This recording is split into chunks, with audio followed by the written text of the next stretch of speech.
Okay, in this video we're checking out the Eachine US65. I never did the review on the UR65, which is what this one is based off of. I think that's made by a different company, URUAV, and this is Eachine. Perhaps they're closely related companies, not 100% sure. But the main difference between this version and the previous version is you have this, I guess this is hydro dipped, and it's got this pattern on here. It's not painted on. The frame itself is a little bit stiffer than the one from the UR65. I think maybe due to the hydro dipping process, so I'm not sure if that makes it more durable or not. It's a little bit less flexible than the other frame. Otherwise it looks the same. It's got the same canopy. The motors are a little bit different here. You have 19,000 kV motors on this one. I think these are 06, they're 0603s. And the UR65 also has 0603s, but they're a little bit lower kV at 17,000 kV. And the flight controller is also the same. It's the Crazy F3 with a built-in FreeSky receiver. There's also one with a built-in FlySky receiver. They can do D16 or D8 mode on that receiver. I think it's an SPI receiver as well. So it's all the same in terms of the flight controller and the built-in 4-in-1 EC. But the camera on this one is a little bit different. The one on the UR65 does not have smart audio, but this one, the US65, does have smart audio. So you don't have to go in here and go poking around there for looking for buttons or anything like that. There is a button there if you do want to use it, but you obviously can just do everything via your transmitter and smart audio, which is what I did. So yeah, otherwise everything else I think is the same.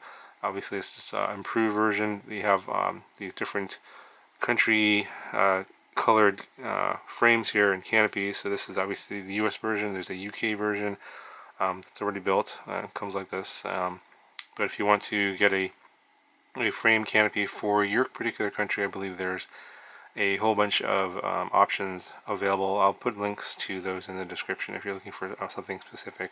They should be available. You can just basically buy one of these and then swap in the parts to that frame if you want to go with a different color scheme. Just to show you the rest of the stuff that came in the box, this is the version with the 6-way charger and includes 3 batteries, and these are 250 milliamp hour high volts with a PH2 2.0 connector on here. Typical, 250 milliamp hour style battery. The UR65 came with something pretty similar. And then you get this 6-way charger. You can plug in up to 6 batteries if you're using, I believe, the this port over here or the XT60. So this is a DC plug, and this is the XT60. So you can plug in like a 4S LiPo. If you use the USB charging option, I think you can only use 3 of these, and then the amp draw is going to be lower.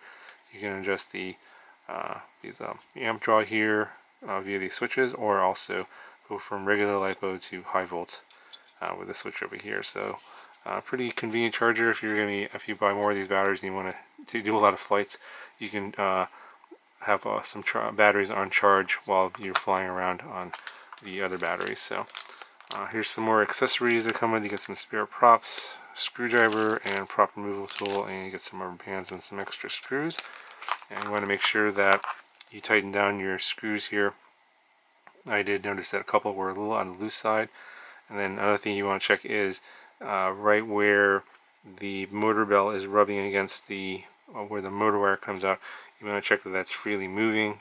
If that is basically stuck there, if the bell is rubbing against that, you're going to probably burn out the motor or probably burn out the ESC. So be careful of that. All you have to do is just basically push in that motor wire just a little bit with like a small like a small tool or something. Don't go crazy with too much force. Just a little bit of space there so that the motor can spin freely, and then that should take care of any problems there in terms of the motor not spinning. You do get a set of instructions as well, very detailed. It shows you exactly what you need with your transmitter. Just use a Tyrannus as an example. So any OpenTX radio auto works just fine, and it just go over all the details on things like smart audio, etc. Absolutely no problems with the manual. It's very good. So if you run into any issues, you can just consult that and you should be fine. Okay, so this is the weight of the drone without any batteries. It's coming in at 21.5 grams. And to throw on the battery here, we're going to be coming in at about 28 grams, just over 20 grams, and the battery by itself is coming in at about 6.5 grams. So in terms of the out-of-the-box setup, it come with somewhat of a setup on there. It has Betaflight 340 and was using the default PIDs. This is what I just flew with. I didn't touch, pretty much I didn't touch anything on this. I just set my rates and made sure that my mode switches were working with my transmitter and went and flew it. I also moved some stuff around the OSD just because the way it was originally set out of the box, it was a little bit distracting, so I moved everything to the bottom and turned some stuff off that I wasn't using. But otherwise, what the flight you're going to see is basically what you're going to experience out of the box without having to do any PID tuning. I know that there's already videos out there where people have custom PIDs for this, so obviously you can probably search for those on YouTube. They're not that hard to find. There's already a lot of videos on this already. And it's pretty easy to plug in those PIDs if you want to. Now in terms of going to a different Betaflight like 350, I might do that for a future video. There's also the Project Mockingbird settings for this. I think that's based off of 3.4. So I might wait for the version of those settings that are going to be out for 3.5 because there are some things in 3.5 that I want to try out. So I may do that for a future video. But otherwise, yeah, let's go ahead and I'll show you some flight footage. I flew it inside and outside. Flies totally fine on the default PIDs. I didn't think it needed anything special. Acro mode and self-load mode were just fine. I didn't have any issues with yaw twitching. It was, yeah, I have really no complaints. I thought it flew very similar to the Snapper 6, which I really liked from way back when. Except this has a plastic case in. So obviously smart audio, which is great. So you don't have to get in there and fiddle with any buttons to change your channels. You just do it right from your transmitter. Anyway, go ahead and run some flight footage for you. If you have any questions, let me know, and I'll talk to you guys in the next one.